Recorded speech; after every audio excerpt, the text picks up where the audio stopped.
Today we are working on Unit 5, Lesson 10, homework, and we're working on multiplying with decimals and dividing with decimals. This is all review, no new concepts today or tomorrow. In numbers 1 through 11, you need to either multiply or divide, and you need to make sure that you're paying attention to your signs. Numbers 1 through 3 are multiplication, 4 through 7 are all multiplication, and 8 through 11 are division problems. The 1 through 3 are written horizontally, and 4 through 7 are written vertically. I always recommend when you're multiplying that you rewrite it if it's written horizontally. So number 1, we have 1.5 or 1 5/10, and we're multiplying that by 5. 5 times 5 is equal to 25. Put down your 5, carry your 2. 5 times 1 is equal to 5, plus 2 is equal to 7. Now we have to go back and identify where our decimal belongs. You count all of the numbers in the original problem that follow the decimal. In this problem, there's only 1, so we shift our decimal 1 place to the left. And our answer is 7 5/10, or 7.5. Again, the vertical or the horizontally written ones, I recommend you copy them down vertically so that you can line them up when you multiply. Head and practice one in numbers 4 through 7. We'll do number 4. In number 4, we have 55 hundredths, and we're multiplying that by 7 hundredths. We can go ahead and ignore the decimals for now. 7 times 5 is equal to 35. Put down your 5, carry your 3. 7 times 5 is equal to 35, plus 3 is equal to 38. And then we just have 0. We could put down our placeholder, and 0 times 5 is 0, and 0 times 5 is 0, but it's not necessary, and then you could add.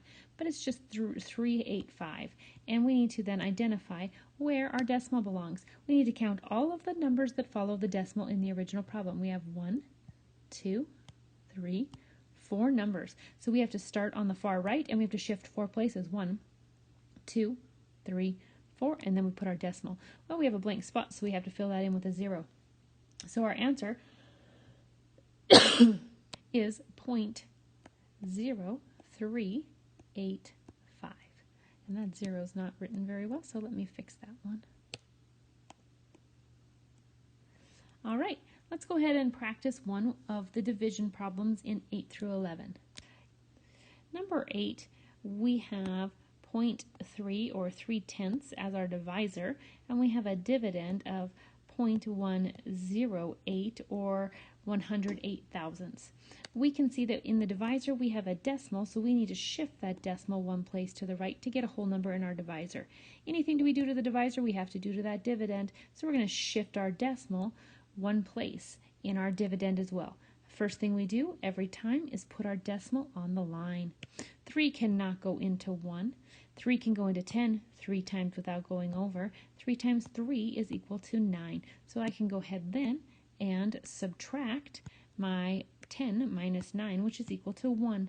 And 1, I can do my check. 1, the remainder, is less than the dividend of 3, so the divisor of 3. So we are good to go. We can bring down our 8. And now we have 18. 3 can go into 18 6 times, because 3 times 6 is equal to 18, and 18 minus 18 is 0. So we have 36 hundredths as our answer, or 0.36, 36 hundredths. In numbers 12, 13, and 14, it says, for each problem, decide whether you need to multiply or divide and then solve. Explain how you know your answer is reasonable. And remember, we use estimation when we're explaining if something is reasonable. Let's go ahead and look at number 12 together. Harriet makes yo-yos. She needs 38 inches of string for each yo-yo. How many yo-yos can she make with 875 inches of string? How many inches of string will be left over? Well, we know with that leftover, that's a key for us. The words leftover mean there's going to be a remainder. So we're going to have to divide in this problem. We have a total of 875 inches of string, and we're going to divide that by the 38 inches needed for each yo-yo. So 875 divided by 38. I know that 38 is pretty close to 40, and 87 is pretty close to 80, so I'm guessing 38 can go into 87 2 times without going over. So I'm going to go ahead and complete that multiplication. 8 times 2 is equal to 16. Put down your 6, carry your 1. 3 times 2 is equal to 6, plus 1 is equal to 7. And so we're going to go ahead and put our 2 up there, and we're going to subtract 76 from the 87. And 76 minus 87, 7 minus 6 is 1, 8 minus 7 is 1. We're left with a remainder of 11. You can check and make sure that your remainder, which is 11, is less than your divisor, which is 38, and it is, so you're good to go. And you can go ahead and bring down your next number, which is a 5. Now we have to figure out how many times 38 can go into 115. Well, 38 is pretty close to 40. And 115 is pretty close to 120. So I'm guessing that it can go in 3 times. So I'm going to multiply 38 times 3 and see if we get close to that 115. 8 times 3 is equal to 24. Put down your 4, carry your 2. 3 times 3 is equal to 9, plus 2 is equal to 11, and our answer is 114, and that's very close. So it's 114. I'm going to go ahead and then subtract.